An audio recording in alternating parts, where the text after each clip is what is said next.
சூடா குடிங்க. சூடா குடிக்கிறேன். அவங்களுக்கு சூடா குடுத்தேன், அவத்தையும் சொல்லிட்டு இருந்தேன். நீங்க பேசுங்க. யாருக்குமா பேசிக்கிட்டு இருக்க? இன்ஸ்டாகிராம் ஃப்ரெண்டுக்குங்க. இன்ஸ்டாகிராம்ல கூட ஃப்ரெண்ட் இருக்காங்க. அதனால மெயின் ஃப்ரெண்டுகளே இருப்பாங்க. பாக்கி எதுலயும் பேச முடிய மாட்டேங்குது. எல்லாம் ரெக்கார்டு ஆயிப்போச்சா. இதுனா கொஞ்சம் ஃப்ரீயா பேசிக்கலாம். ஃப்ரெண்டு தானே சோசியலா பேசுறதுக்கு தான். ஆமா, எதுக்கு டிஸ்டர்ப் ஆகிக்குது. நான் சாப்பிட்டேன், நீங்க சாப்பிட்டீங்களா? என்ன சாப்பிடலையா? என்ன சமையல்? நாங்க இங்க சமைச்சு முடிச்சுட்டோம். ரைட்.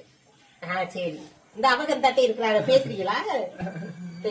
இல்ல வேண்டாம். அவங்க பேசுறாங்க, ஒரே பிஸிங்க. சரி, நீங்க பாருங்க, நான் அப்புறம் பேசுறேன். என்ன